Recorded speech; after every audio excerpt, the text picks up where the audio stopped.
MCU Rewatch Review Series back here with another installment. Today we're talking Captain Marvel. I want to say it's the penultimate movie in the MCU, but it's actually not. I always forget there's Spider-Man Far From Home. So it's actually the third to last movie that we're talking about here today. Captain Marvel.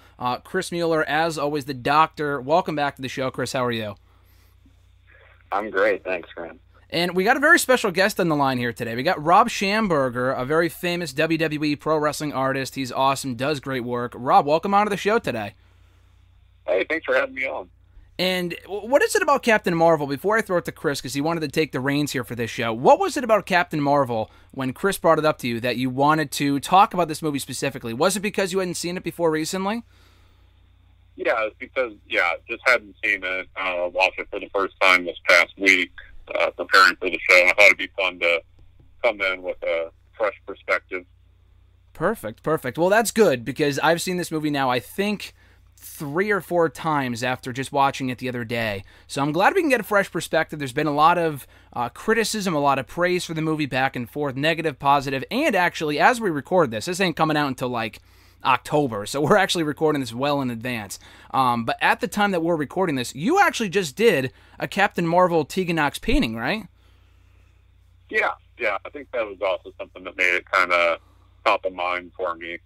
Figure, like, if I'm doing this Tegan Knox piece with, her gear being so inspired, I should take the time with the source material.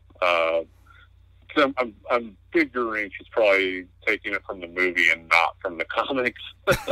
Yeah, I would assume so. Yeah, just based off how she's talked about it. But yeah, that's awesome. Before we get even started here, obviously people can follow Chris on the Twitter machine at @BR_Doctor, myself at WrestleRant. Rob, yourself, you are at Rob Schamberger on the Twitter machine. You're on the WWE YouTube channel every single Sunday with Canvas to Canvas. I think the longest reigning WWE YouTube show they've ever had, right? Yes. Yeah, at the time that we're recording, this coming one will be the 321st episode. Jeez. Before that, I think the longest had only been a little over 100 episodes. The JBL and Cole show was the longest running until I lapped him a few times. That's awesome. Yeah, no, I remember the JBL and Cole show. That's a throwback. But yeah, you got him beat by like ×3, so that's great. But also, where can people find your paintings online? WWE Shop, of course. You can go there, and you can even use the promo code Rob10, get 10% off the art there, which is awesome. And RobSchamberger.com. I also have a weekly newsletter that's a very favorite thing that I do, and it's free, and you get to see the art before anyone else, get to buy it before anyone else, and get a lot of my thoughts behind how I make each piece.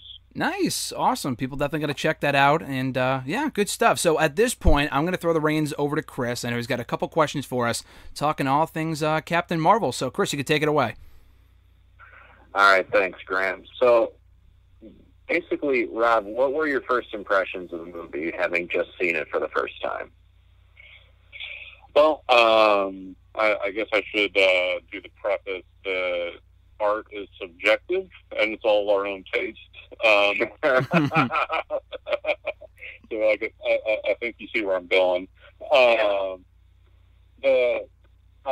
Brie Larson did a fantastic job.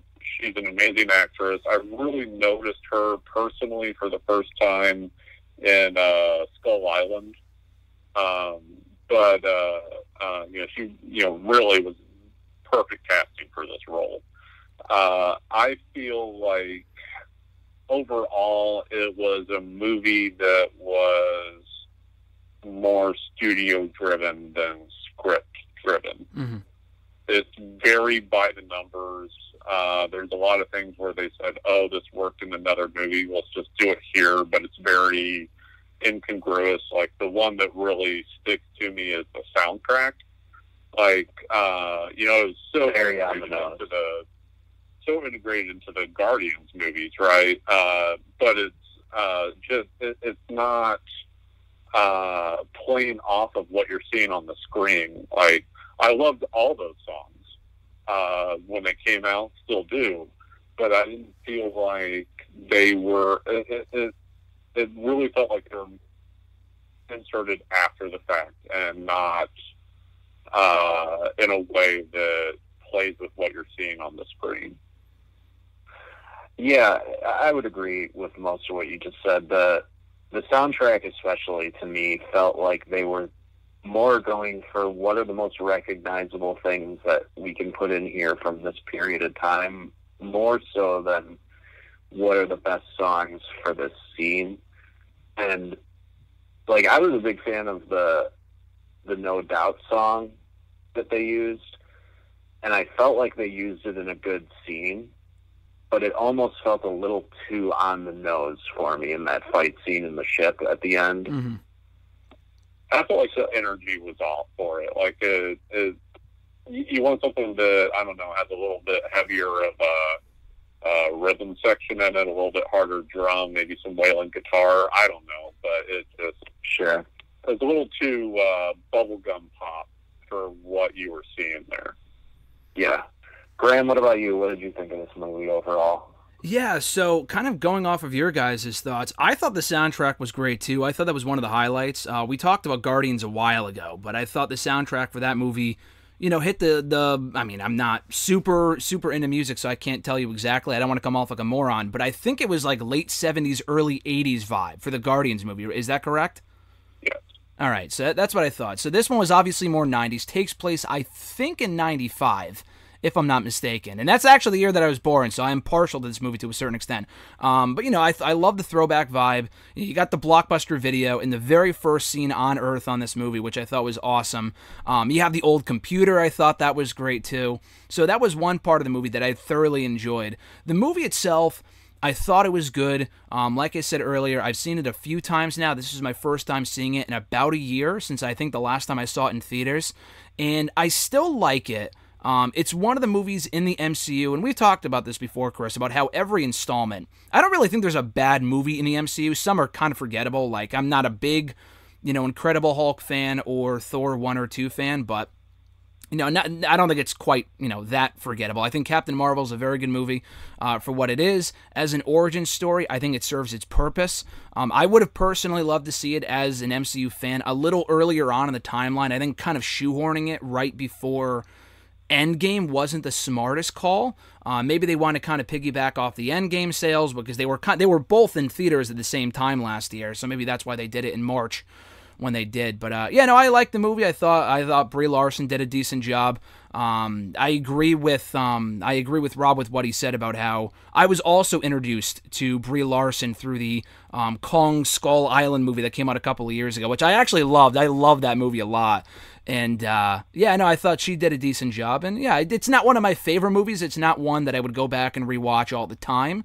But I think for what it is, as we've said before, Chris, about some of these movies, it's a solid mid-card film in wrestling terms. So I thought it was good. So this movie ended up being a pretty decent hit. It was $1.1 billion at the box office, which is only like number... Yeah. That's like number 9 out of the MCU in far as like worldwide gross, and then it's number 23 U.S. and Canada, and 24 worldwide overall. So big success for Marvel. Obviously, this was coming off of Infinity War, Ant-Man and the Wasp, Black Panther, Thor Ragnarok. So you had a string of hits, even though Ant-Man and the Wasp sort of grossed like half of this movie. So this movie definitely was riding a wave of momentum. And obviously being the first Marvel movie starring a woman in the main role was a big selling point to this. So, Rob, being the first movie starring a woman in the Marvel universe, do you think this was the right character to go with? I know you're more knowledgeable on the Marvel comics side of things. Is there a character that you would have focused on before Captain Marvel, or do you think she was a good first solo movie for a female superhero?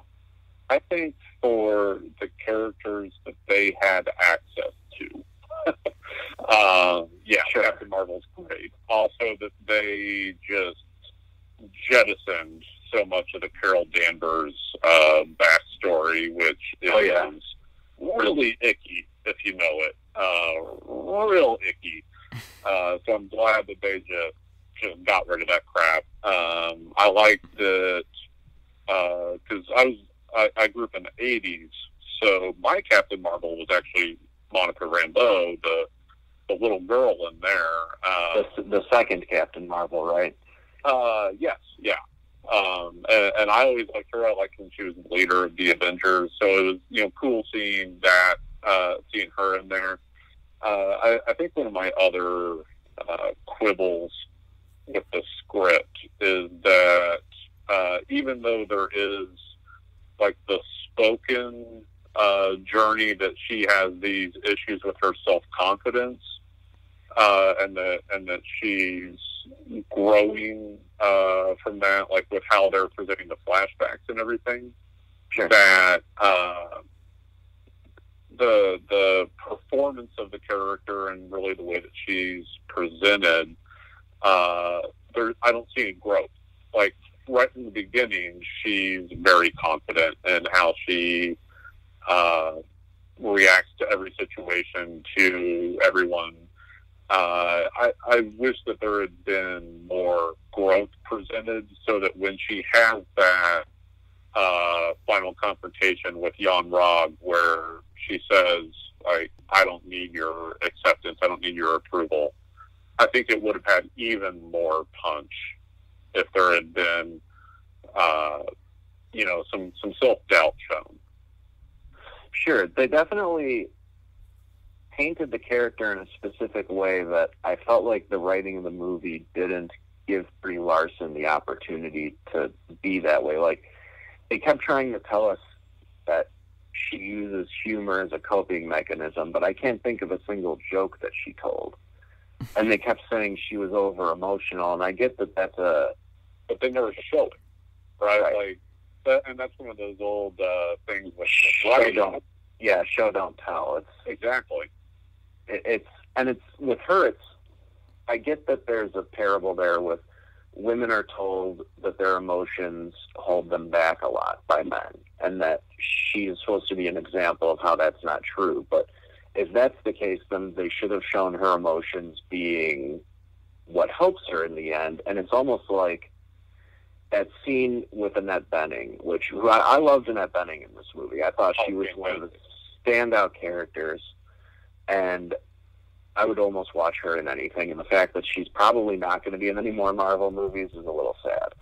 But like the scene where she sort of overcomes that character and breaks free of her little implant, it almost seemed like that would have been the perfect time for her emotions to take over. And it almost seemed like it was the opposite, and that she bottled up her emotions in order for that. And it felt like a very, I don't know, antithetical message that they were sending.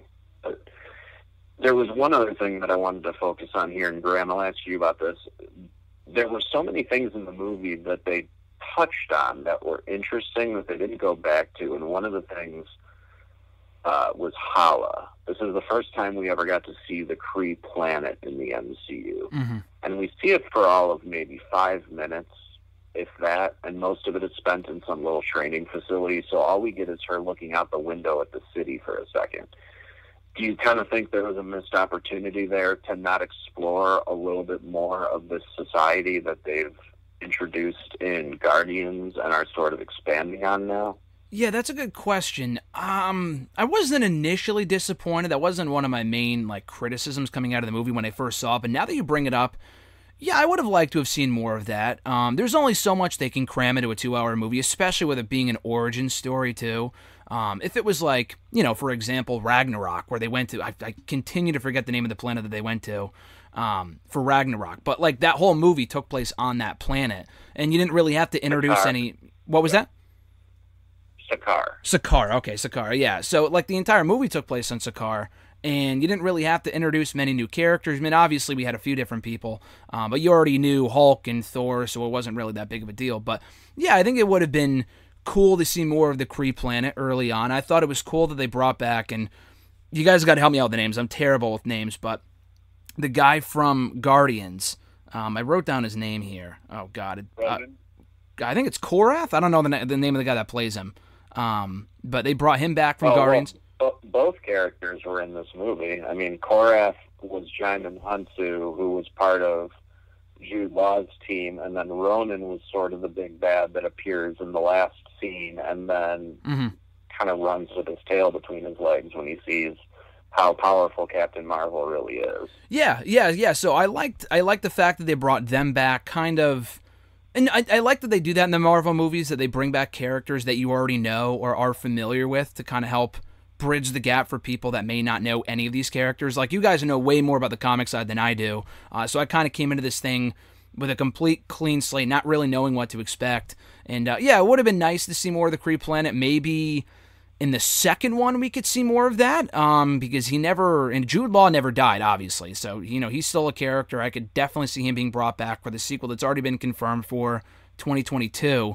I think that would have been cool. But again, I'm not overly surprised, just because it is an origin story and there's only so much they can do. I know I, for one, again, maybe you guys probably saw it coming, but I was a little confused early on because the Kree, if I'm not mistaken, so the Kree were painted as the good guys early on, and obviously that was revealed to be not to be the case later. Or no, wait, I'm completely confused here.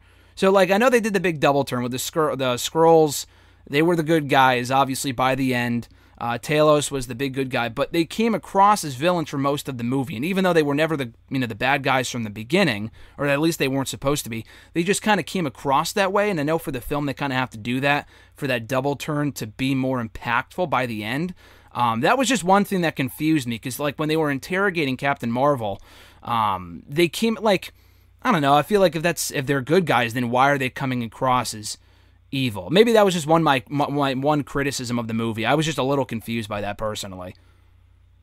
On that one, I feel like, okay, in the comics, the Skrulls are, when they were created, it was at the very height of the Red Scare. Of America getting infiltrated by people that look just like us, but they're not, right? It was the narrative. And so the Skrulls became synonymous with the invasion of the outsiders, and without looking at these other cultures and what's really going on with the government and whatever. So I think the take that they took here, which was the thing that I liked the most about the movie, was that at first the Skrulls are being shown as these warlike monsters, but it's not shown at first what the motivations are for the Skrulls to be fighting, why they're so desperate. So that then when it is revealed,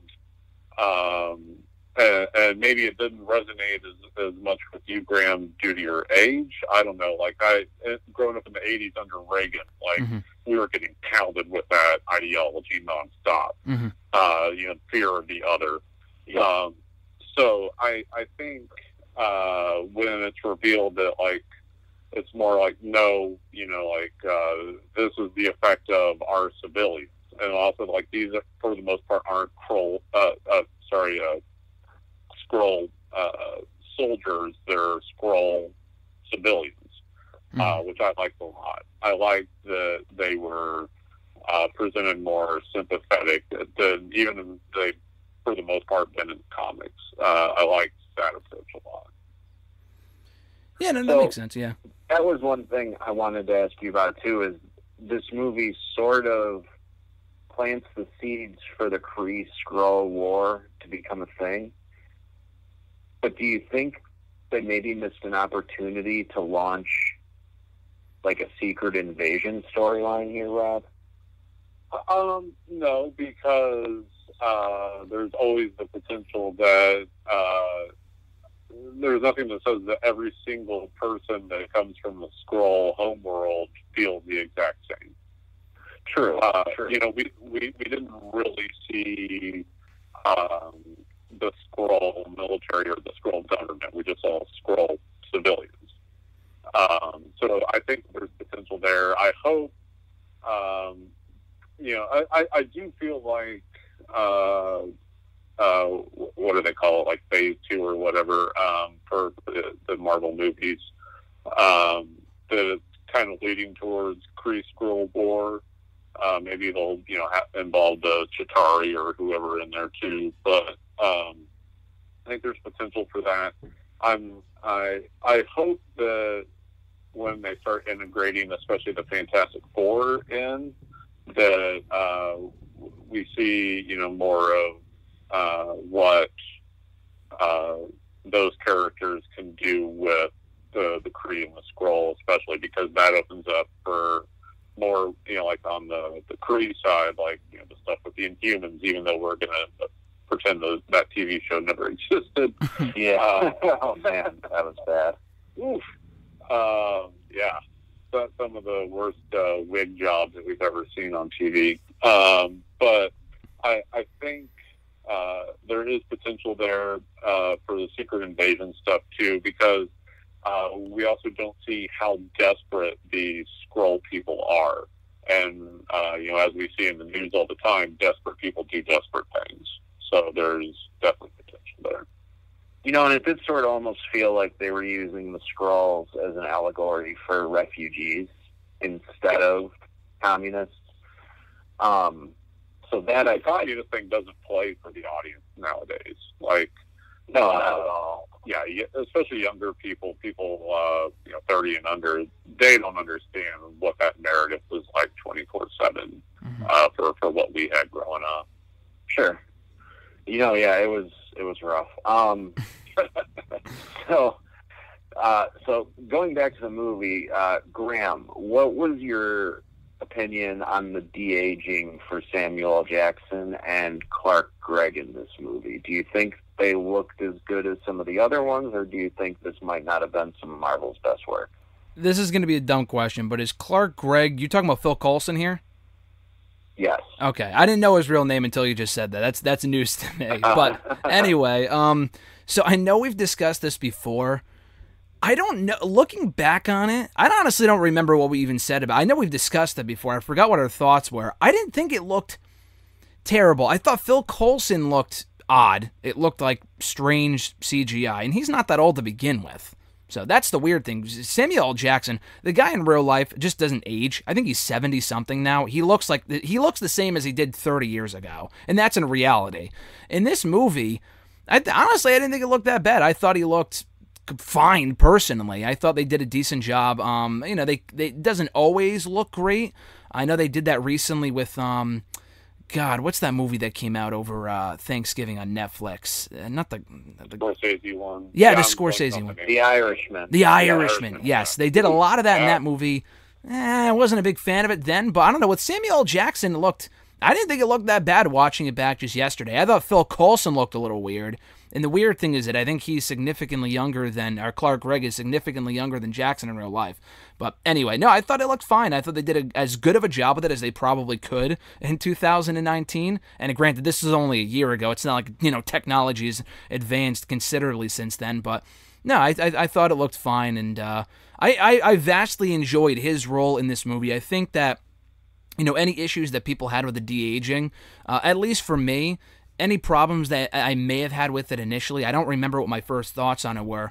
I think that wasn't really a factor by the end because I really enjoyed the chemistry that he had with Carol Danvers, with Captain Marvel. I thought he and Brie Larson had very good chemistry in this movie. And then going back to what Rob said earlier, he also was in Skull Island. So they were actually in Skull Island together. So they had that previously established relationship from that film.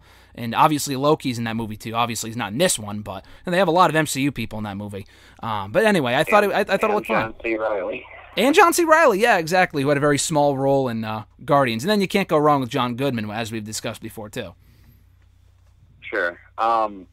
Yeah, with Clark Gregg, I think the thing that throws people off the most was they pushed his hairline forward, which anyone who's been watching Clark Gregg for years knows he's had that same hairline for a long time. So seeing him with a more filled-in hairline feels strange because he's never looked that way, even when he was younger.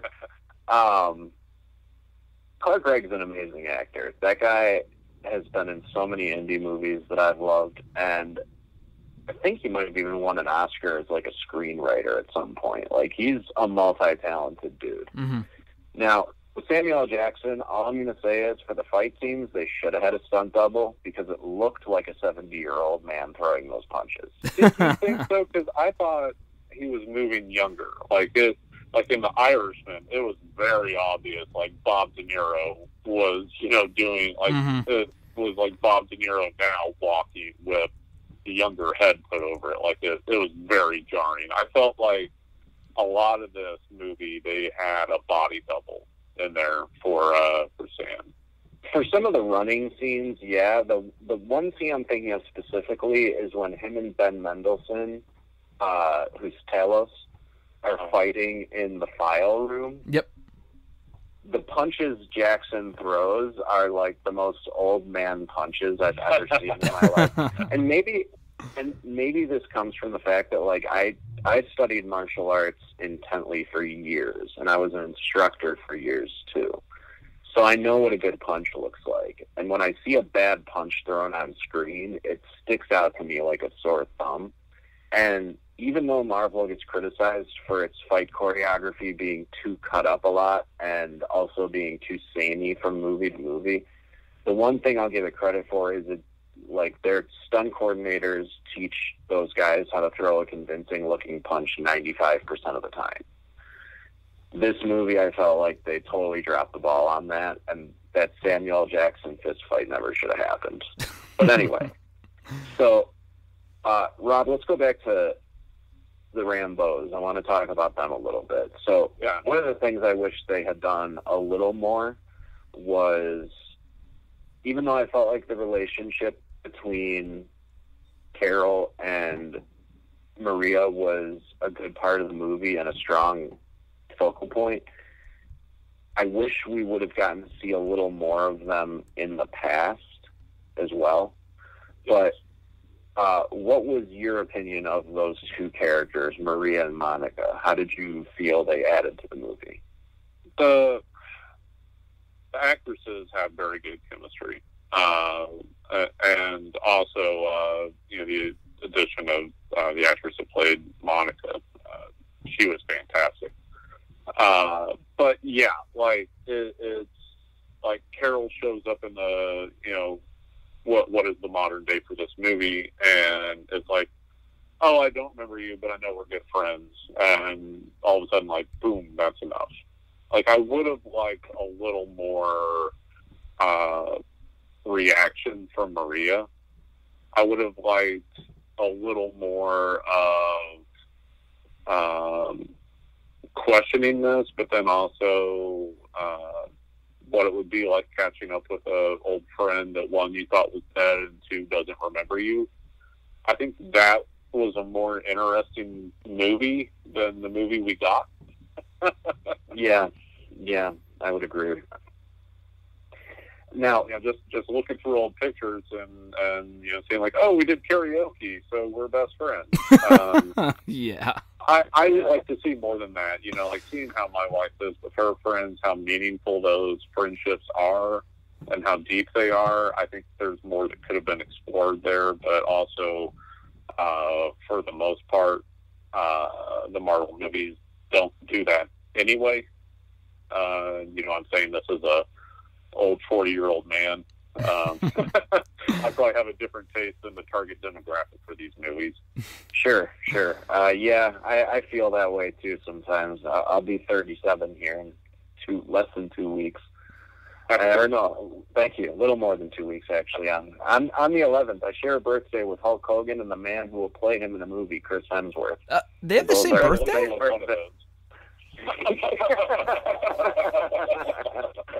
Yeah. Happy birthday, Thor. So another thing I wanted to ask you really quick, Rob, I didn't know very much about any of the characters that were in Yonn-Rogg's squad other than Korath, like Minerva. Are those characters important in the comics at all, or were they invented for the movie?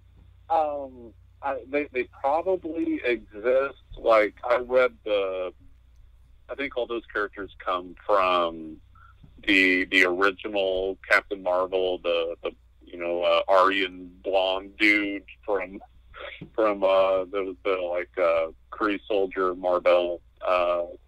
I think those villains were like his initial antagonists.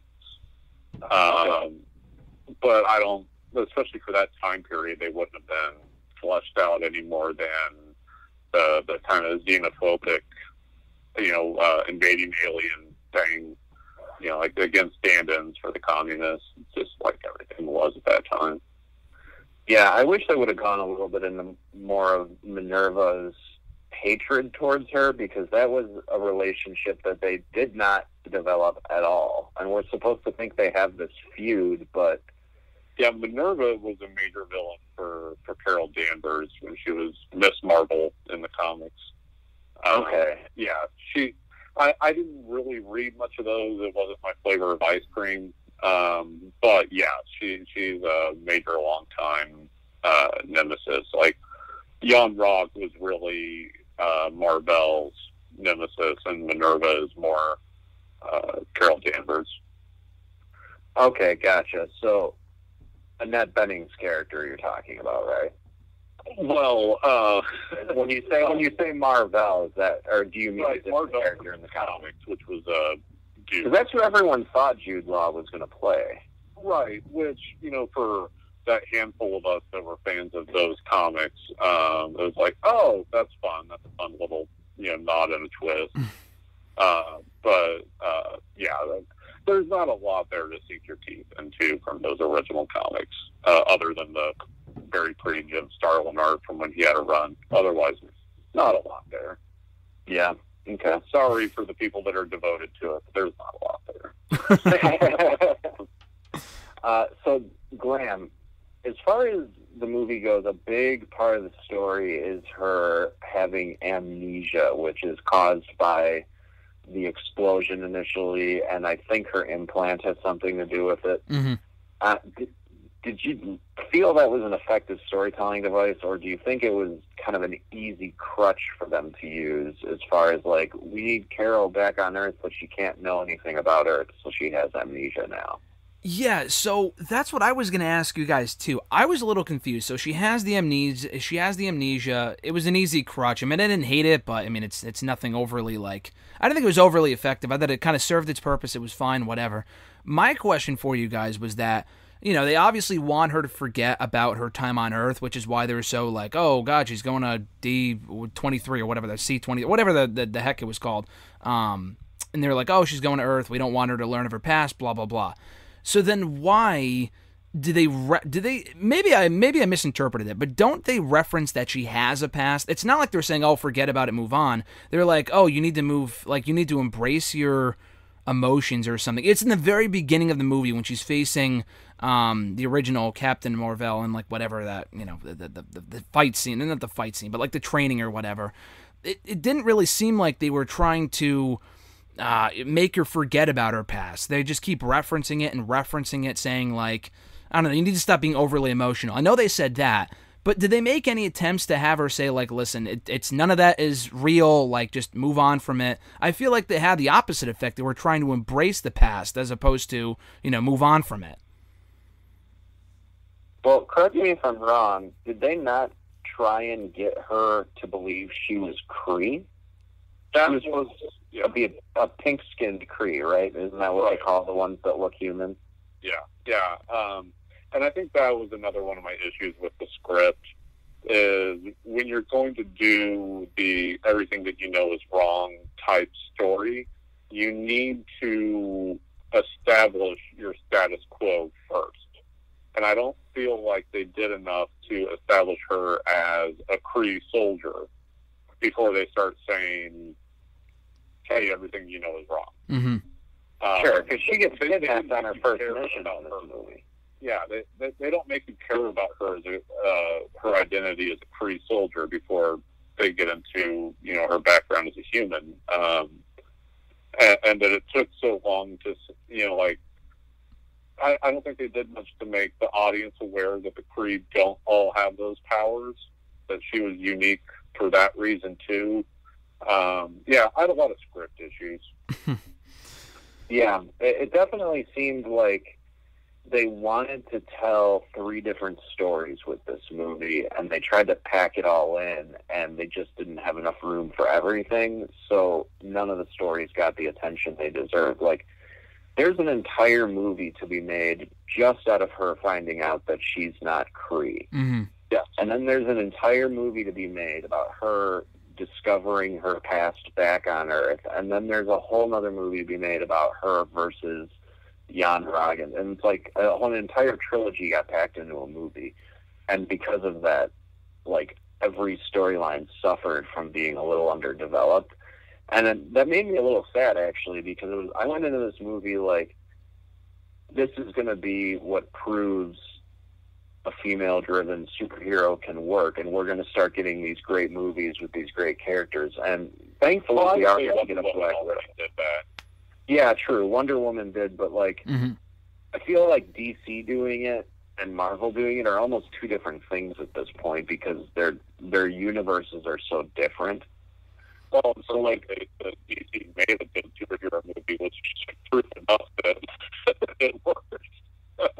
Yeah. Oh, absolutely. I mean, what DC did with Wonder Woman was great, and I'm really looking forward to Wonder Woman 1984. Like, the trailers look incredible, and I feel like that's another instance of just the perfect casting for that role. Gal Gadot might not be the best actress in the world, but for that role, she's perfect.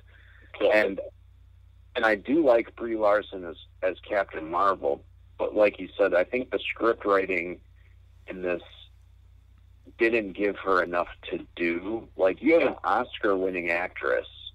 She's very capable, and, like, when I started seeing her other work, like, going all the way back to Scott Pilgrim, which apparently, you know, everyone that is in a comic book movie had to have started in Scott Pilgrim somehow. But she was terrific in that for her little role there. And yeah, she's very capable. They just didn't give her much. Yeah, I mean, even in 21 Jump Street, she's good. Like, she's, you know, the love interest for Jonah Hill in that movie. Kind of. It's still creepy that he is a cop and she's a high school girl and they're supposed to be love interests, but whatever. And then when she shows back up in Endgame, like, that was actually my first time seeing her on screen, and, like, the way that she carried herself, I'm like, oh man, if they did this in the Captain Marvel movie, this will be great. And that wasn't the experience I had.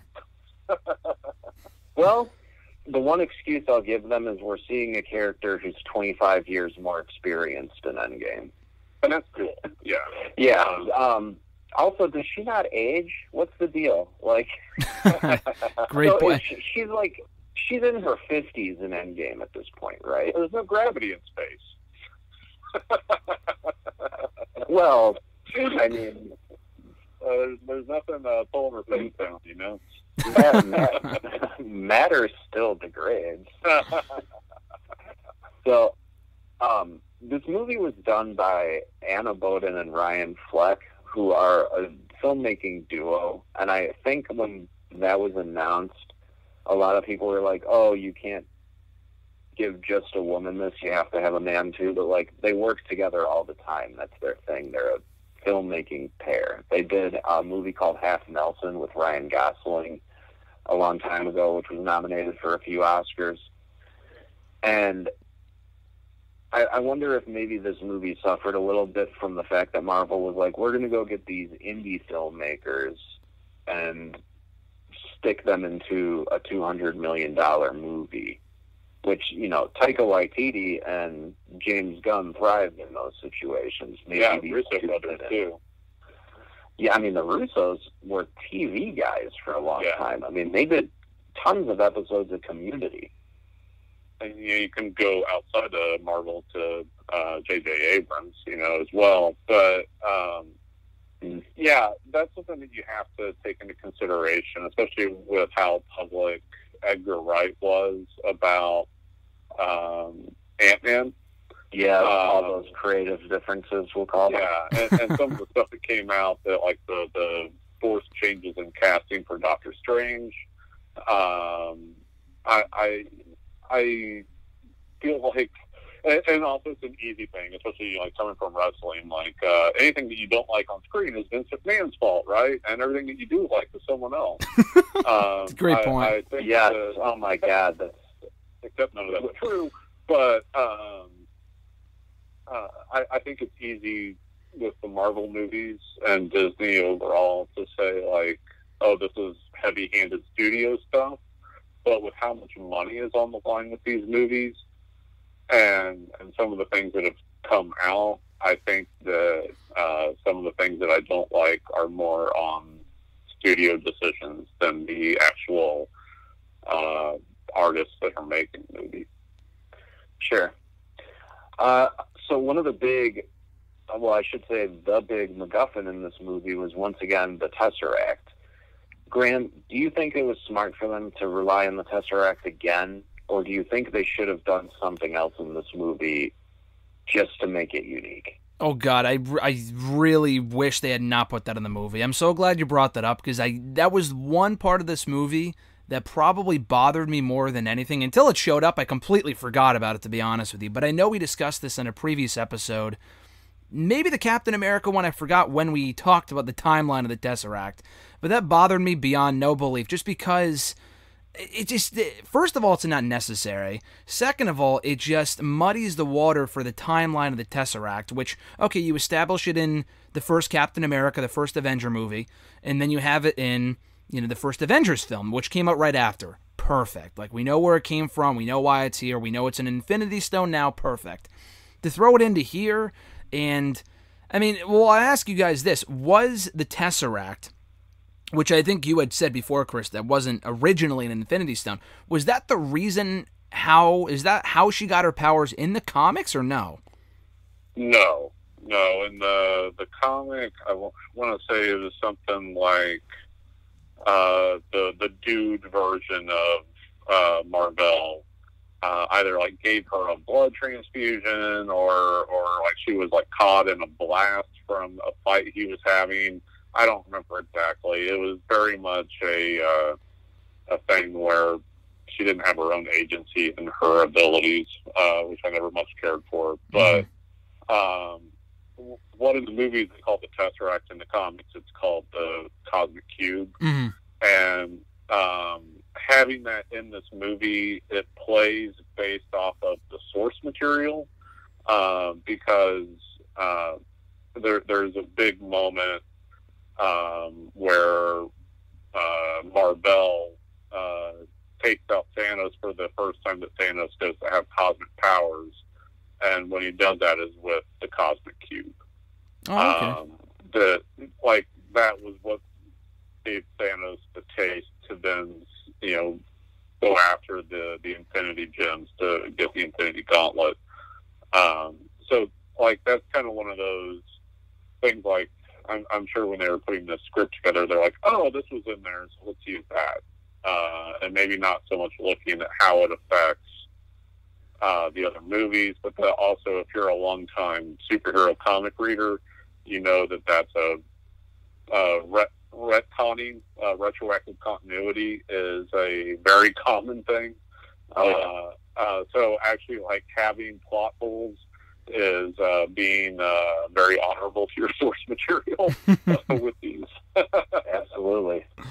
Yeah, with Captain Marvel, I know that it had something to do with a Kree experiment, and I think they even referenced that a little bit when they mentioned that it's Yonn-Rogg's blood that's in her veins now.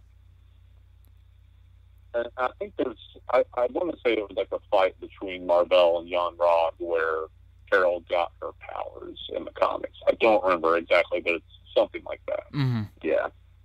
But yeah, the Tesseract powering that jet remotely somehow, and then that explosion giving her powers, it seemed like a little bit of a right around for them to just include the Tesseract instead of what her original origin story was, to me anyway. Mm-hmm. And obviously they're trying to service the larger overall plot, and this tells us how Fury got the Tesseract in the first place. But one of the things that bugs me is, like, so they fished the Tesseract out of the Arctic and just left Captain America there? That's what didn't make any sense to me. That's what I'm saying. I feel like, okay, if you can have it in one or two different movies, perfect. And like we even talked about when we reviewed Doctor Strange a while ago, that, you know, it made sense with the time stone, with, you know, the time powers. I kind of get that, kind of putting the time stone in that movie. But like, I feel like this was completely unnecessary, because you're right. Like, they would have to go through the Arctic, find the Tesseract, find the Cosmic Cube, whatever you want to call it, and then leave Captain America there. And then, so another thing too, kind of on that same note, at the very end of the movie, when they were like, oh, we got to put together a team, there might be more people out there, you know, she came to us, maybe if we went out there and found other people, we could put together a team, blah, blah, blah. Obviously, the early origins of the Avengers in the MCU. Didn't they know that they already had Captain America out there? Maybe they were thinking that, they just didn't say it out loud in the movie, but they already had Captain America. He was just sleeping by this point, wasn't he? Well, yeah. I mean, some people probably knew he existed, like Peggy Carter and stuff, and he was obviously a celebrity for a little while, but I think at that point they just assumed he was dead, and that the idea of superheroes might have been dormant for quite some time after that, but who knows? They'll probably make a movie that takes place in the 80s with another superhero when they run out of ideas in the next decade. Yeah. I wouldn't be surprised. I mean, let's face it. Marvel loves the idea of nostalgia. Like, just look at this thing. Don't you remember this thing that you used to like? Don't you like it still? Like, that's so much of Guardians of the Galaxy, even though I love that movie. A lot of it is just like, remember Walkmans? Weren't Walkmans great, guys? Like, Yeah. And yeah, it's fun to feed into that stuff, but at the same time, if you're not telling compelling stories, then all that nostalgia is going to waste. No, that makes sense. Yeah. I saw a journalist, I think yesterday on Twitter, was talking about this, that it used to be in journalism that the more controversial writers, like maybe Hunter Thompson, they would say these controversial things that definitely wouldn't play today, but they were very good writers. And I feel like now, like, and the journalist was saying that now, like, a lot of people that are, like, especially talking heads on cable news, they say controversial things, but they don't have any of the substance to back it up. And I feel like that's a thing that's just prevalent throughout all of our society at the moment. That when you come across someone that's really able to deliver something that's fun or controversial, but is very well made, they're really an outlier instead of the kind of base minimum quality that it used to be. And I hope that enough people in these fields are paying attention to that to bring that level of craftsmanship back that is overall lacking. Hey, you're talking to two guys who write about pro wrestling for a living. I mean, trust me, we know that... this is a guy that paints pro wrestlers. Yeah. Yeah, I mean, negativity gets reads, unfortunately, and I think Graham and I are probably two of the few writers out there, and I will say that most of the Bleacher Report writers, I think, do this too. Mm-hmm.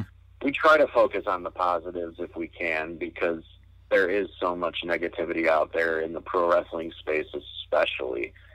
And I'm not solid reporting, you know? Yeah. Like, what happened to just solid reporting? Mm-hmm. Yeah. Like, I don't, you guys, of course, but like overall, like, I just, I'm married to a journalist, so it's more top of mind for me as well. Sure. Yeah. Yeah, and it's like, that's why I've never focused on, like, I don't care about breaking news. Personally, for me, like, that's not what my passion for writing is about. Mm-hmm. So I don't go out there and build sources and then milk them for information, because I'd rather just focus on being an analyst of the product. And so many people just want to create sound bites and have their face out there. Like, yes, like, I don't want to get famous by writing about wrestling, and I feel like too many of the writers, they want to be part of the show. Mm-hmm. Yes. And I They don't have like, any of the abilities needed to do anything other than what they're doing. sure. But they're not coming into it with the thing of, like, I want to be doing what I'm doing. Instead, it's like, here's the only thing I can do to still be part of the circus. Right. You're coming in from the perspective of, I want to write about this. I've got another friend, Carrie Williams, that writes about wrestling as well, and she's just passionate about writing about wrestling. She works full-time as a journalist for a local news station. She just loves writing about wrestling, and, like, that's her aim. And, yeah. None of this has anything to do with Captain Marvel. Hey, it's fun. Chris and I we spend this podcast before talking about all sorts of things, so it hardly matters. Yeah, we go off topic once in a while. But, yeah, no, I mean, yeah, I mean, I know Graham, you started as a teenager just because you liked writing about wrestling for Bleacher Report, right? I did, yeah. I started with them 2010, and I was a freshman in high school. I was 14 years old, so, I mean, if someone was 14 now starting, I mean, I would be like, that's ridiculous, but, you know, the website itself, what was that? You and I have been with Bleacher Report longer than most other writers at the website, like, overall, period. Yeah, I think so. I've done the math before. I've seen, and a lot of the people that we currently write with have been there for a long time. I know Donnie's been there. Donald Wood has been there for a long time as well. If not before me, then soon after me. I think you and I might be, in wrestling terms, like two of the longest reigning writers for this site. I think you're 2008, right? Well, this will be my 12-year anniversary in October. Oh, wow. That's awesome. Yes. That's great. I didn't even know the website was around back then.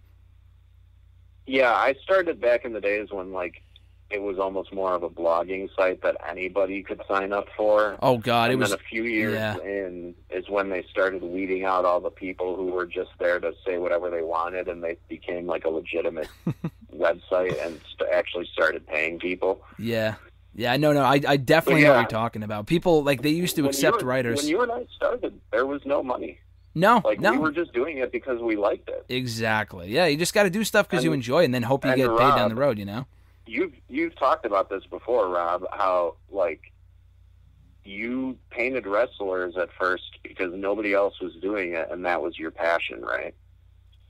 Yeah. There was definitely the business side of it. Sure. Trying to stand out as an artist. So I, found a subject matter that no one else was really doing, but I wanted to do something that I cared about, and pro wrestling is it for sure. Yeah, and I think with just about anything, like, if you're in it for the wrong reasons, then it's going to come through. Mm-hmm. Yes. So, but all right, we'll get back on topic here. So as far as Captain Marvel goes, one of the big things in the movie was obviously thinking Talos was evil, and then finding out in the end that he's actually just trying to protect his family. Then we see Talos actually playing Fury at some point, and Fury's up in space doing something else. For Far From Home, yeah. Rob, where do you think that... Do you think that's almost planting the seeds for, like, okay, a secret invasion could happen, and this is just us telling you that, yeah, some people might already be impersonated? Or do you think that was just a fun thing for them to do, like, oh, well, this just kind of explains why Fury is off in space, and we have this easy out for how he can still be on Earth, too? I think it plays both ways. It could definitely be like this. Like Talos is doing it for good reasons, but someone else could be doing it for more nefarious reasons. And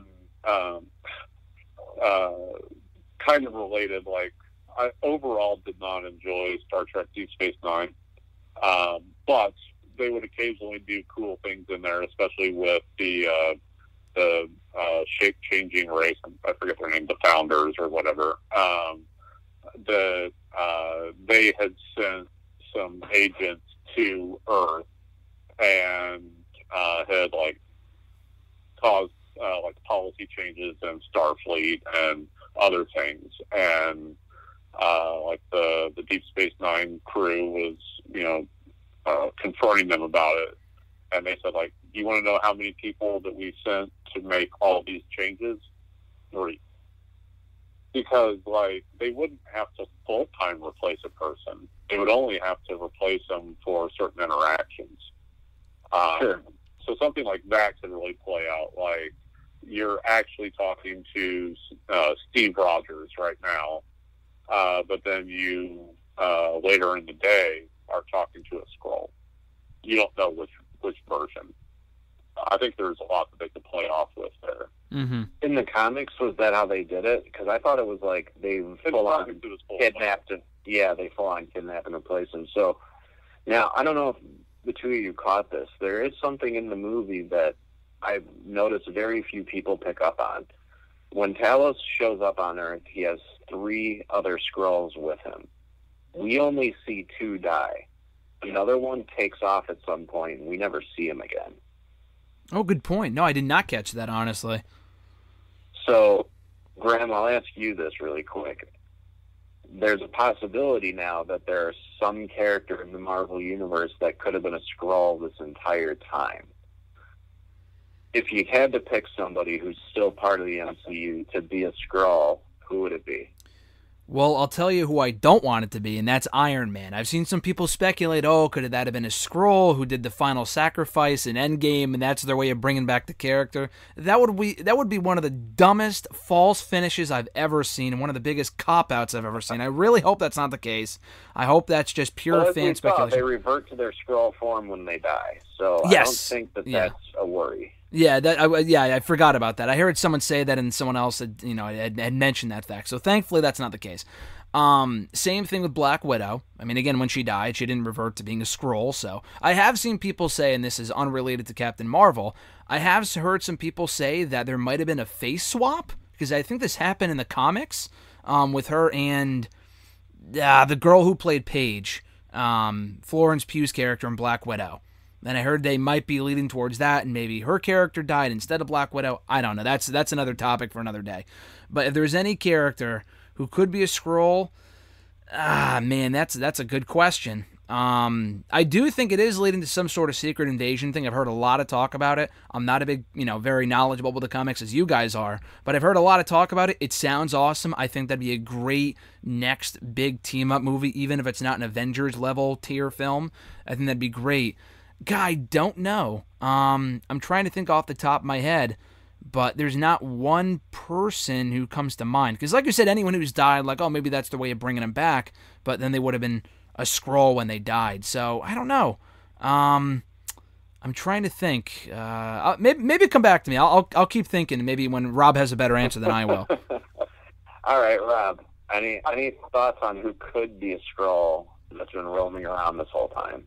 I feel like it would need to be someone that has no powers, because they haven't gotten to the part yet where the Skrulls have developed the technology to replicate powers. Like in the comics, that came in with the Super Skrull getting all the powers of the Fantastic Four. Again, like why I'm hoping that they, are playing the long game on this, and when they can integrate the FF into the movies. Well, that was the problem. They wanted to use the Super Skrull in this movie, and when the Fox deal hadn't gone through yet, because Fox owned the rights to the Super Skrull because of Fantastic Four, but they didn't own the rights to Skrulls as a race, which was weird to me to begin with. But right, flip of the opinion on whether they had the rights to the Skrulls or not, because originally the Chitauri were supposed to be the Skrulls. Right. Playing off of what was done in the comic The Ultimates. But I would say it would have to be someone without powers. So to me, the one that could work, especially with the probably now canceled show of would be Hawkeye. But I'm sure Marvel is more wishing that they could say that it's the actor that plays Hawkeye. Did they fully cancel the plans for the Hawkeye show? I don't know, but they have some problems with that actor. Oh, with Jeremy Renner? There's some accusations from Renner's ex-wife that might get in the way there. Oh, I didn't know that. Oh, interesting. Yeah, it's too bad, because what they were going to do with, more of the Kate Bishop type character, I'm really there for, but sure, I got a problem there. Plus, they were clearly planting the seeds for his daughter to also become a hero at some point down the line by showing her doing archery practice. I mean, I know you didn't watch the Ant-Man movies, but you got to know Ant-Man's daughter is in those movies. She's eventually going to become Stature if these movies keep going. Mm-hmm. Yeah, and leading towards the Young Avengers, all that was such good stuff. Now, I really hope they bring in the hoping I get his name right, Isaiah Bradley from the Captain America Truth. That there was actually kind of a Tuskegee experiment that was done to perfect the super soldier serum that was done on the black population. Amazing story that was done. I hope they can integrate that into the movies as well, which leads to the character of the Patriot from Young Avengers. Interesting. Now, I know there was a version of the Patriot, I believe, in Agents of S.H.I.E.L.D., but I don't think it's that version. Okay. It was. I don't think I made it past the first season of that show. That's a shame, because it got so much better after the first season. Well, it had to. Seasons, you know what? That show did so much more for the Inhumans than the Inhumans TV show did. Oh, boy, that's like being the world's tallest midget. Well, yeah, it's good. I would actually say watch the second season, and if you don't like the second season and what they do with Daisy's character, because she gets super interesting. Yeah. I mean, I'm not going to get a Ghost Rider in there. Did they end up doing that? They did Robbie Reyes version, I like and that was Gabriel Luna, who played him, and he did a great job. And Hulu was going to do a Ghost Rider show, and then they didn't, and I was really mad about that. Yeah.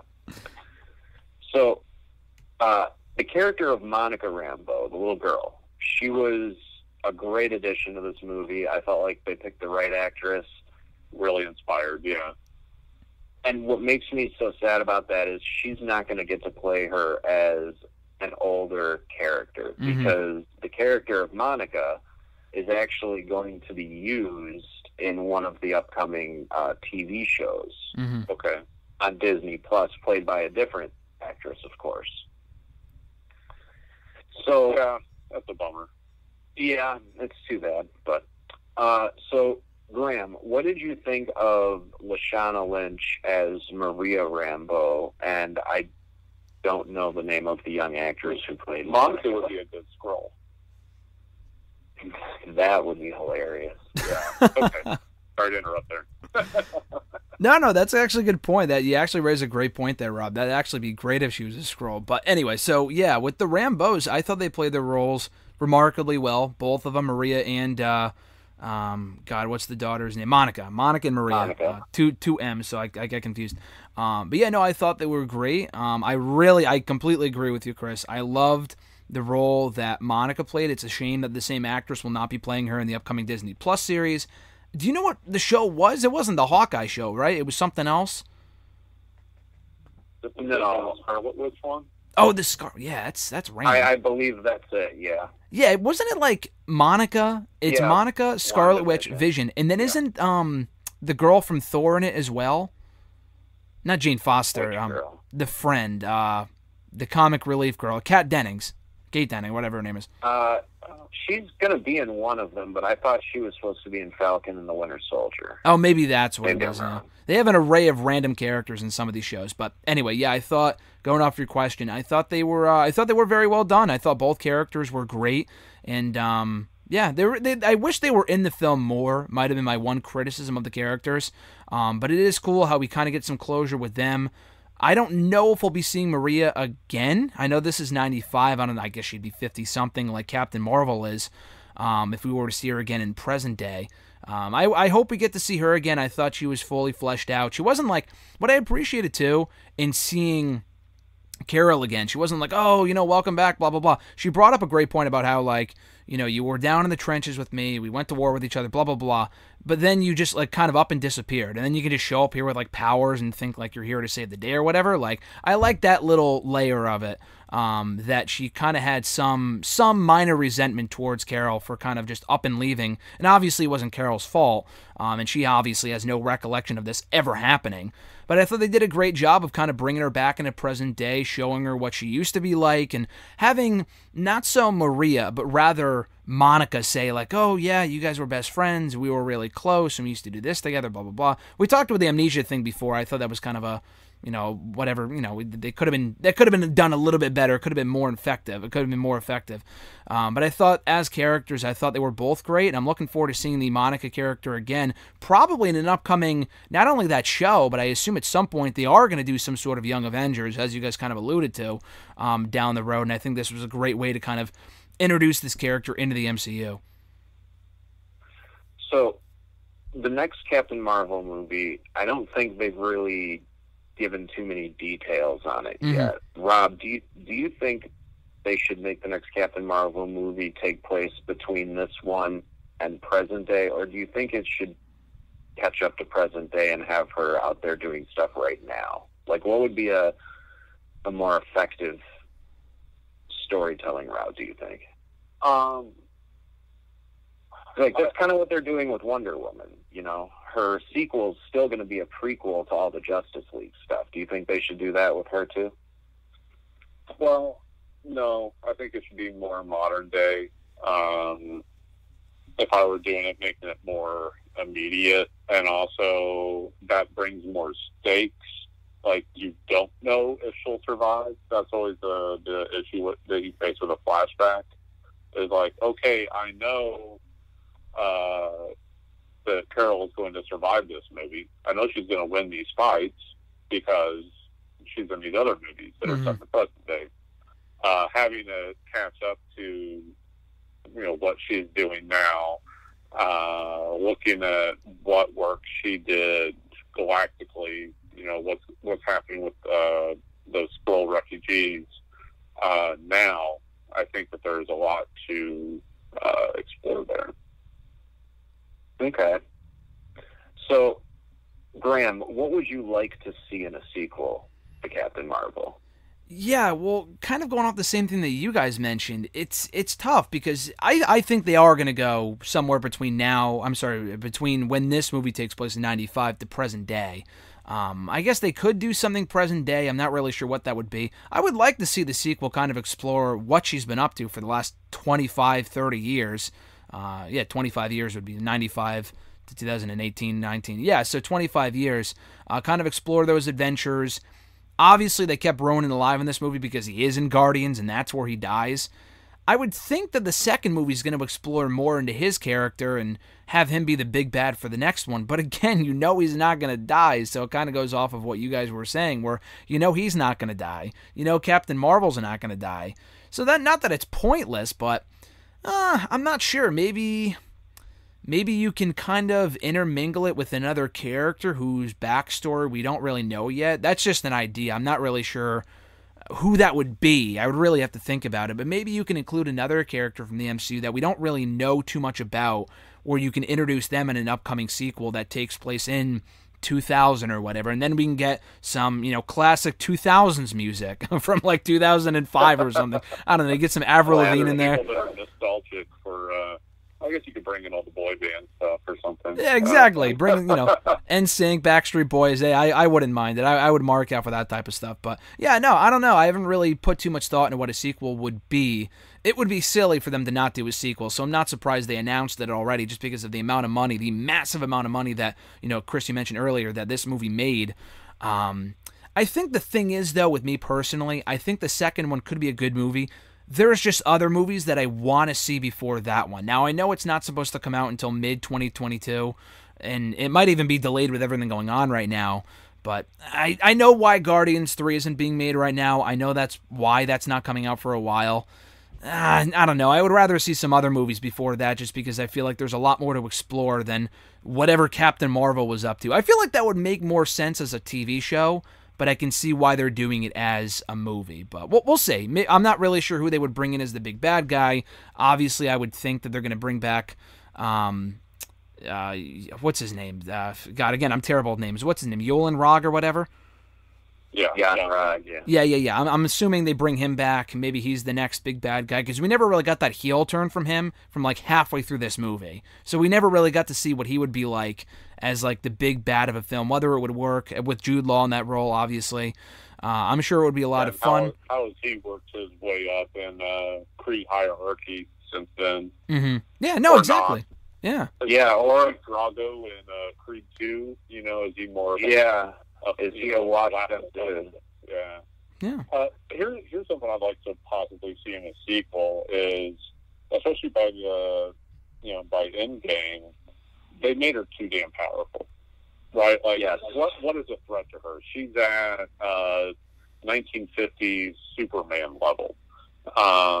She's holding off Thanos with the full gauntlet at one point. Yes, which was awesome visually and culturally. Totally on board, love it. But I want to see her struggle, and if she can do that, what is she struggling with? You can still have struggling with different emotional issues. Also, like trying to balance her Kree identity with her human identity. But what if maybe these powers aren't permanent? What if they start having fits and starts on her? I think there's things they could play with there. Yeah, especially now that the stone that provided her powers is gone. Yes. Yeah. Great point. Maybe that will have some sort of deteriorating effect on her over time, because they made it clear that the Tesseract was powering that jet remotely. The Tesseract was nowhere near the jet. Mm-hmm. So somehow Marvel channeled that power and used it somewhere else, and maybe with the stone being gone, she has to find some other way to like rejuvenate her powers again, and maybe they tell her original origin story of how she gained her powers the first time as the sequel. Yeah, that could work. And you could get into the beauty, like the power was inside her all the time, or something like that. Which could play off of what they were trying to do in this movie with her confidence issues. I think there's a lot that they can still do. And we don't know how long Brie Larson plans to play the character. She's already appeared in 2 movies, technically 3 if you count the little post-credit scene at the end of Infinity War. Mm-hmm. Is she actually on screen in that, or is it just a logo, right? Yeah, no, she's not actually in the movie, yeah. Yeah, that's right. And then the end scene of Captain Marvel is when she shows up at S.H.I.E.L.D. headquarters, right? Or when was that? Yeah, so... Spider-Man? No, that was this movie. The post-credit scene for this movie is her showing up at the end of Infinity War. What happened to Fury? Yeah. She asks what happened to Fury. Okay. The interesting thing about that scene was that she had said that, and I had seen pictures of it, that they weren't actually there for the scene. I guess she didn't even know who she was talking to. They just had her talking to a bunch of green screens. Like, they weren't actually there for the scene. I don't think... I guess they filmed that when they were filming that scene before this movie too. Yeah, so it's a weird thing. That's what Marvel does to, again, throw people off the scent. I have no idea, but I thought that was interesting. Gwyneth Paltrow never has any idea what movie she's in. Does that surprise you? That was so funny when, I don't know if you guys have watched Jon Favreau's Chef show that he has on Netflix. Her interview on that, when he's like, yeah, when we were in Spider-Man, she's like, I was in Spider-Man. He's like, yes, you were. And, Marvel movies aren't her thing. She probably hasn't seen them. That's fine, whatever. I think it was funny. People made fun of her too much for it, though. But, so, with Captain Marvel, we'll kind of close up things here soon. Rob, overall takeaway from the movie. I know we've talked about our quibbles with the movie, but where would you put it in? I know you said there's a couple of other MCU movies you haven't seen, but in the overall lineup, just like a general ranking, where do you think this falls? Well, I mean, it's better than Thor 2. That's a low bar to clear. Yeah, I was gonna say that's a low bar. Thor 2, I think. That's another tallest midget situation. Yeah, it's one of those, like, it's got all the elements to make something great, and I think that there's a lot of things in there that people could gravitate towards and build an emotional connection with, but from strictly, like, a craft level, and maybe it's a little unfair, too, that it's coming after two of the very highlights of all the Marvel movies in Ragnarok and Black Panther. And then, like earlier on with Winter Soldier, I liked it better than the last two Avengers movies. I like that it's finally a Marvel movie where a city doesn't get destroyed. That's kind of played out. So, I don't know. Mid-range. Mid-range, okay. Yeah. Graham, how about you? Ah, man, dude, it's so tough. Like, we'll get to it when we do the overall rankings on a future episode, but again, off the top of my head, I would love to say, like, mid-range as well. Like, I feel like I say that for almost every movie we review. If it's not, like, in my top 10, then it's, like, mid, because they're all good. They're all good to great movies, and even Thor 2, as, it's not terrible, but it's definitely mediocre. Yeah, I would probably put it toward the bottom, and it sounds bad. That's like saying, oh, what was the worst takeover of 2019? They were all amazing. So it's like when you say, War Games 3, that was the worst, it's like, that was still a great show. So that's what I'm saying. It's really tough. I probably would put it towards the bottom, and I hate to say that because it is a good movie, but there's other ones that I like more that I think do a better job of, again, I don't think it's the fault of anyone in the movie. I completely agree with Rob when he said the screenwriting was a bit of an issue with this film, and I totally agree with that.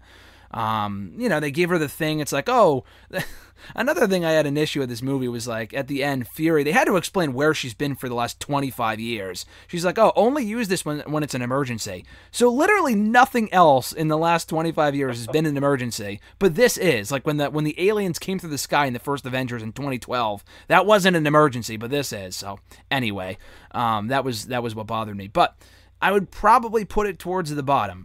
It's not, don't watch it, it's terrible. No, it's a good movie.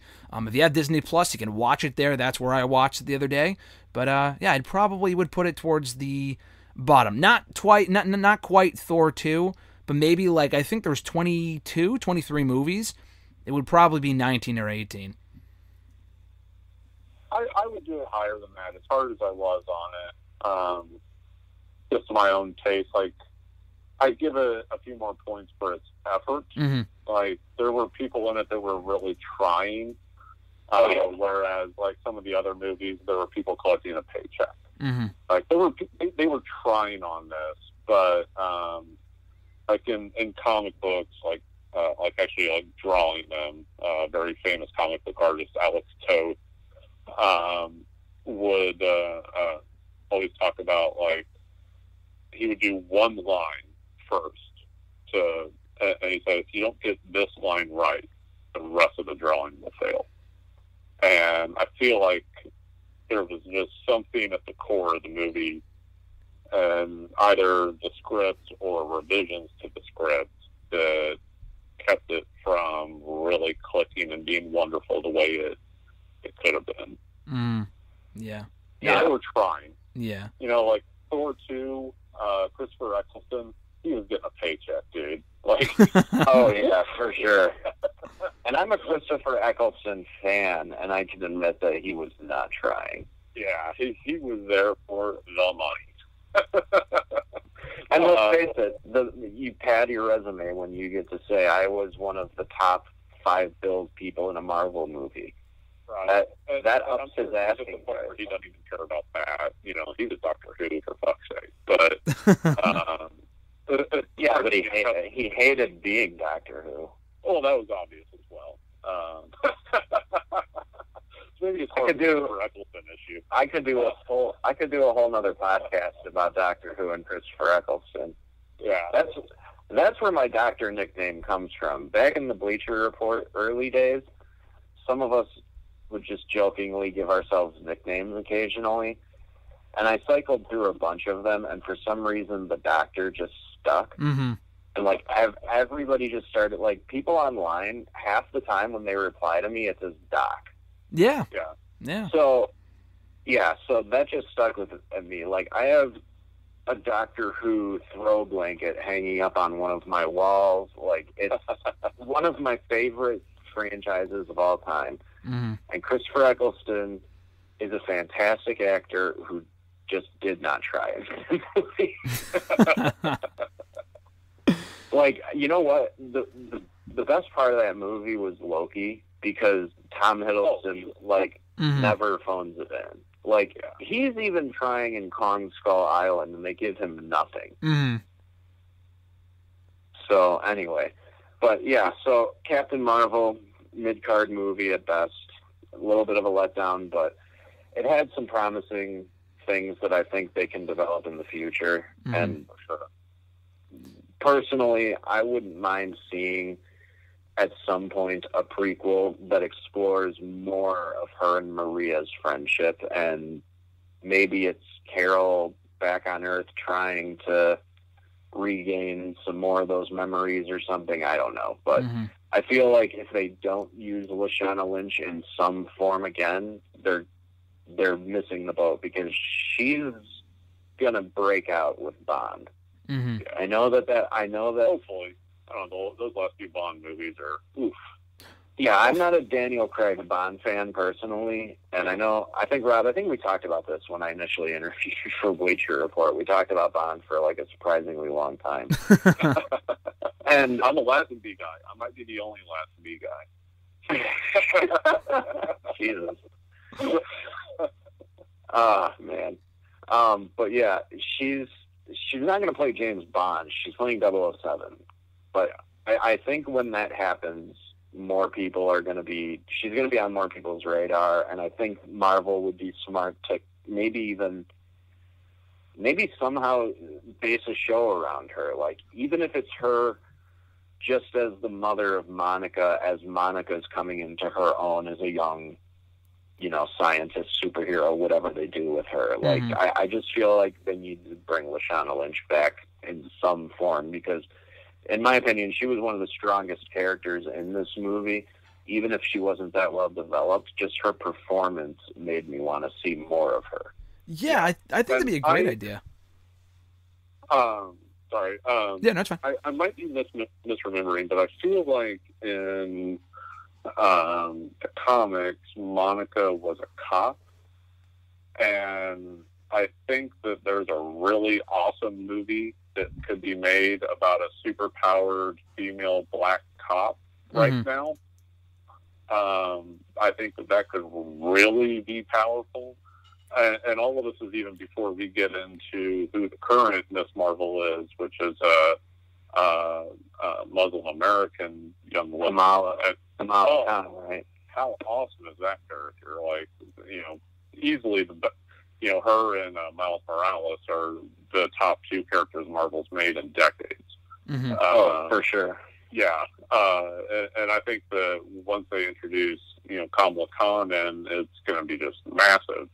But I think that there's a lot you could play off of with a super-powered female black cop right now. What were Monica's there's a powers? lot you could do. Was she the same powers as Captain Marvel, or did she have a different power set? Different power set. It was all like she could transform into light. She could do photon blasts. Yeah, just more the name than anything else. Okay. Gotcha. All right, so I'll ask you both one last question to wrap this up. Graham, I know you said you're not quite as knowledgeable on the comic side of stuff, but are there any Marvel characters that have not yet been announced for a project that you would like to see brought in for a future movie? Yeah, so it's funny. Yeah, like you said, I'm not too knowledgeable. I will love movies that I had no idea were even a thing. Like, I honestly, before I saw Ant-Man 5 years ago, I'm thinking, okay, this is probably going to be garbage. Or, like, honestly, I'll say this, Guardians. I enjoyed the Ant-Man movies a lot. Guardians, like, I knew who Iron Man was, Captain America. I wasn't as big of an MCU fan back in 2014 as I am now. But I'm thinking, okay, this Guardians movie, I mean, it's got Dave Bautista. As a wrestling fan, I'll go see it anyway. But, like, I don't really know. And then it blows me out of the water with how much I love it. And I knew nothing. I had never even heard the terms Guardians of the Galaxy again. So I'm interested to see what they do, because it's at this point where, and we've talked about this before, Chris, about how anything they put out is guaranteed to be at least good, if not great. Some movies are better than others. Some kind of miss the mark by a little bit. None are like, wow, that sucked. Like, none of them are like Dark Phoenix, like X-Men type movies that are just a complete waste of time.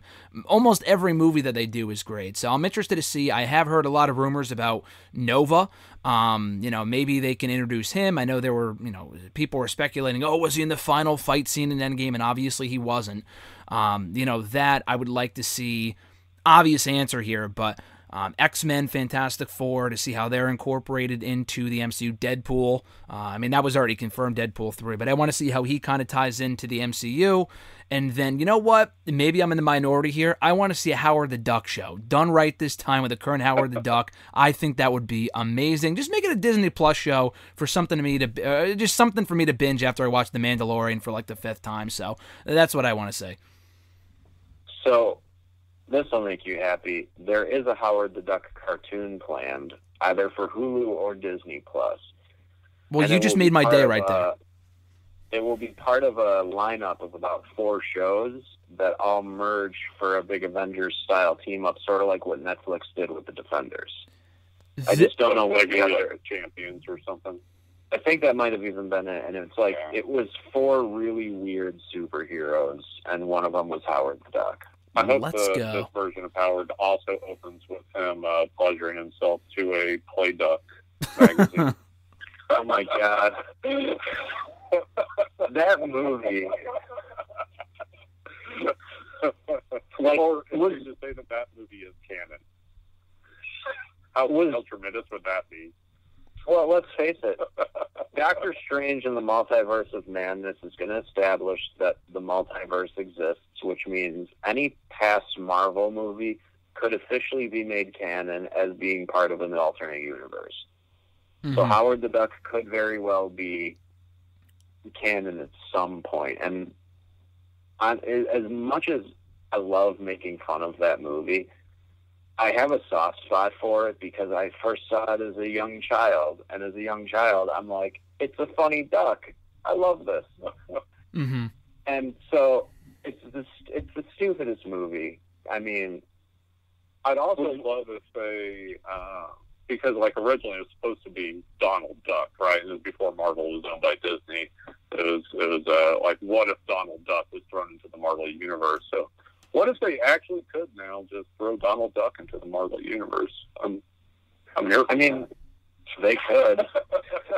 Disney can do anything at this point. And I even heard somebody say, somebody was like, you'll all be sitting down and giving Marvel money by the Avengers 30 when we see Star-Lord and Star-Lord and Han Solo's wedding. Because at that point, they're just going to tie everything together. But yeah, I've heard rumblings of financial issues at Disney with the current situation, and we'll be able to see how desperate they are whenever the Star Wars crossover happens. Yeah, I'm so scared that we're at some point going to get a Star Wars movie that takes place on Earth. I'm just excited that since they bought out the 20th Century Fox stuff, that the xenomorphs are now officially Disney princesses. Oh, God. People freaked out when they called Leia a Disney princess. Can you imagine what would happen if the Disney castle had a xenomorph and a tiara next to Elsa or something? Oh, man. Anyway. The question about who I'd like to see show up.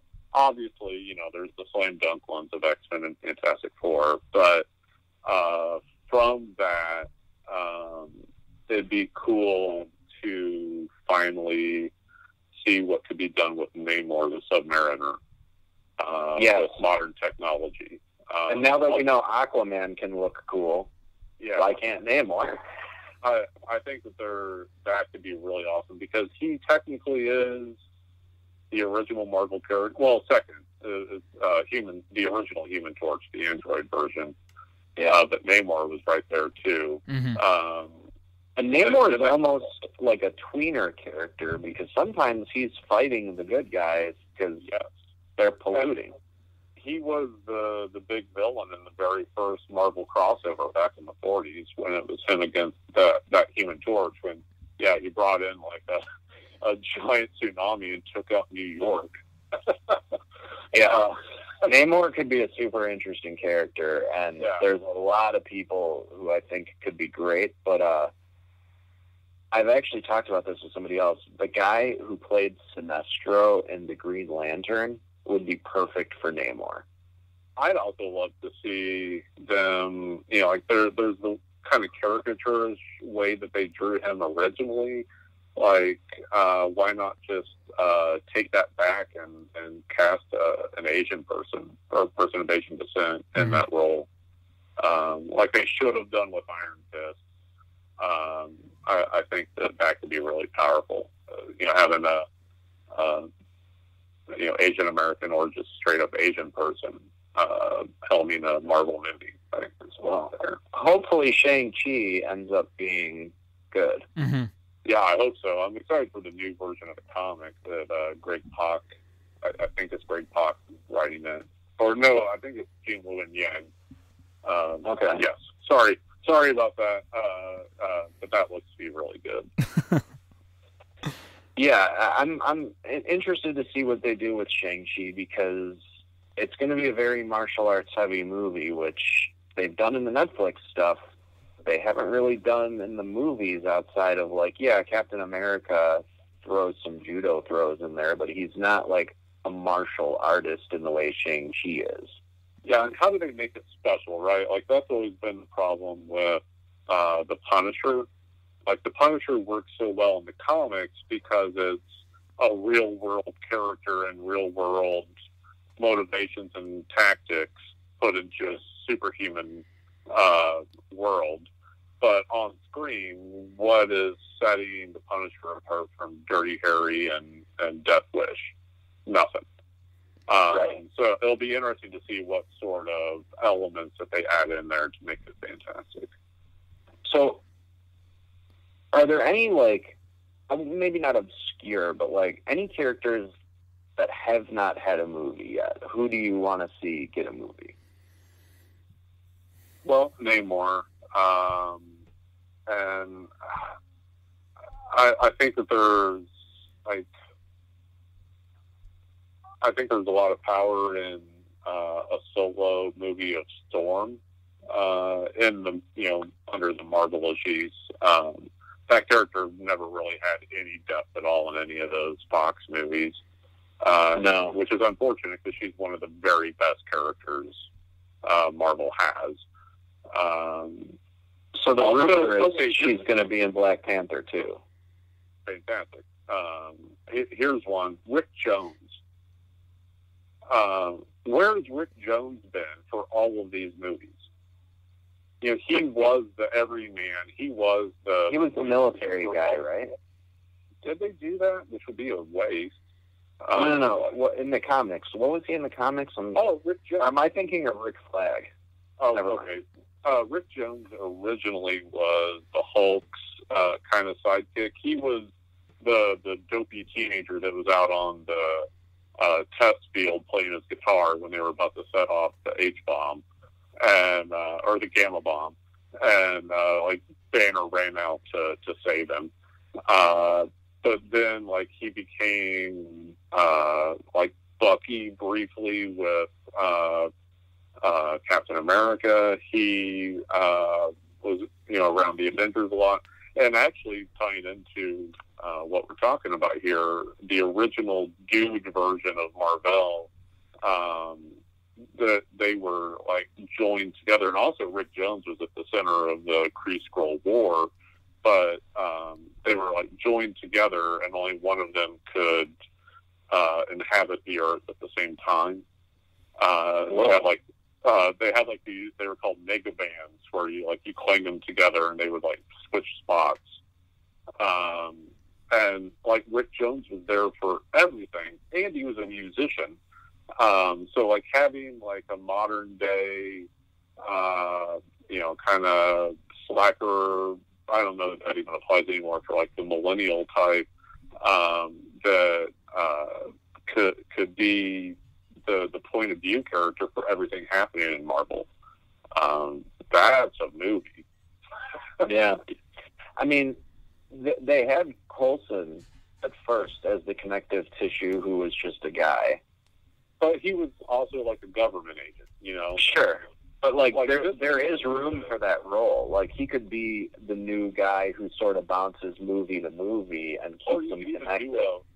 You could even do like a Forrest Gump thing, like retroactively. Have a movie like that. Like, oh, here's this dude that was actually there for everything. Kind of, how all those Stan Lee cameos. But like make a whole movie that way. Like, oh no, this dude was there for all of this. Kind of also playing off of the classic Marvel series Marvels, about a photojournalist that was there for everything. I think that could be a rad movie. Yeah, retroactively inserting people is a little tricky, but I think that they could do it if they did it with care. As long as, like, Marvel has screwed up their own continuity more than once. I mean, the beginning of Spider-Man, when it says 8 years later, is like a glaring omission, but, that's a whole separate thing. My final thought is I would pay money to see a scene of the original attack on New York. Fury is doing some kind of cleanup, and Captain Marvel shows up, and she's just too late to the fight, and then just leaves. That would be good. Explain, like, why, like, yes, he really did call her. She just couldn't get there fast enough, or something. Like, I would love for them to do something like that, because every once in a while, those post-credit scenes are hilarious.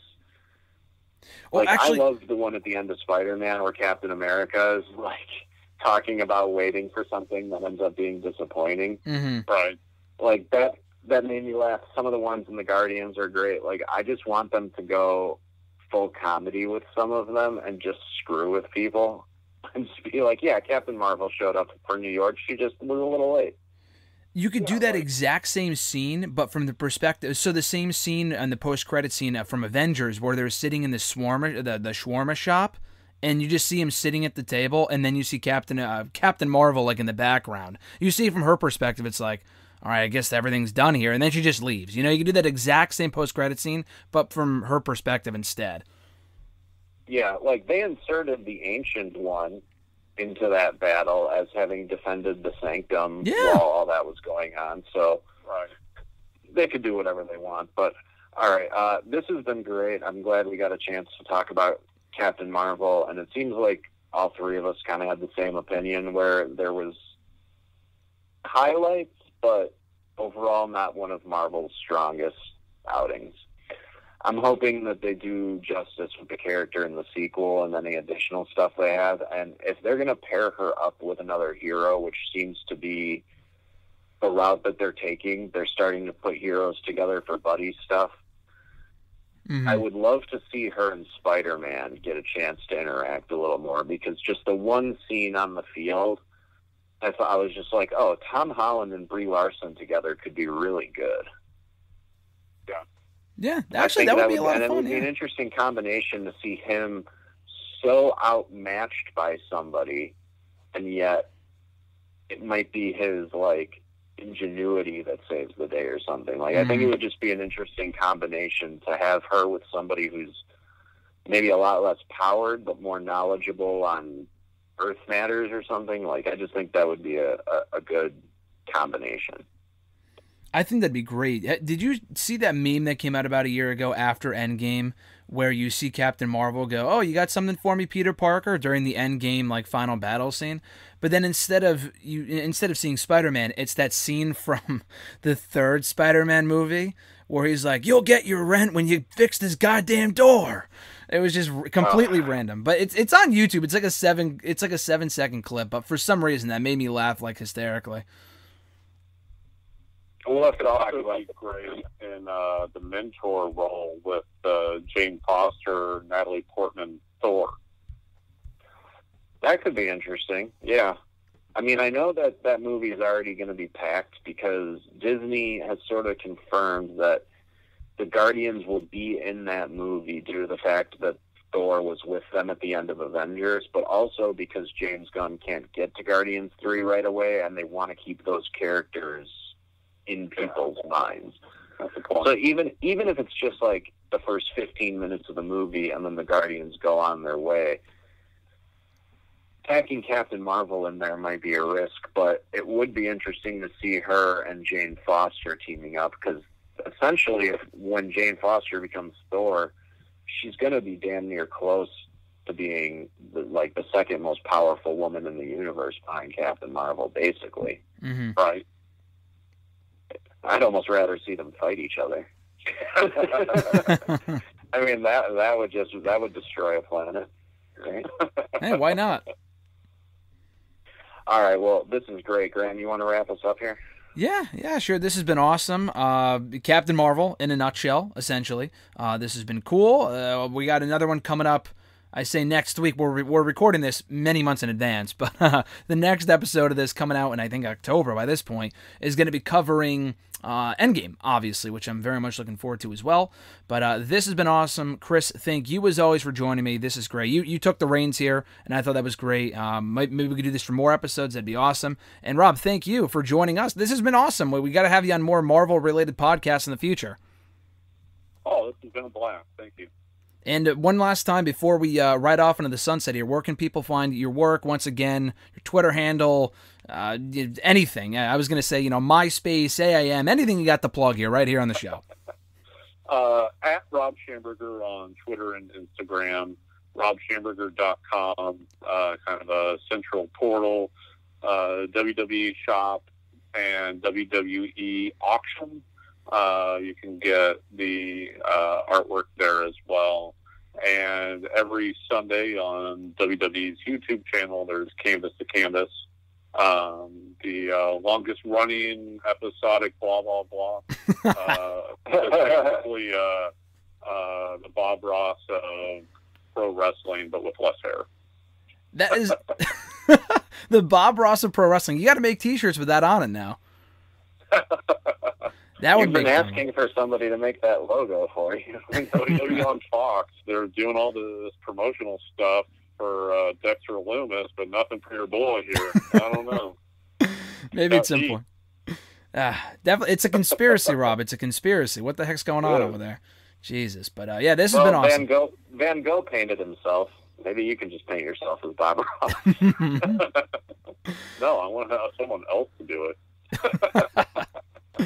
Well, that's great. People could check out your work. Chris, you're on the Twitter machine as well at BR_Doctor. You're on Bleach Report, of course. Check out your great articles. And yeah, we'll be back next week talking Avengers Endgame. This has been awesome, guys. Thank you so much. Thank you.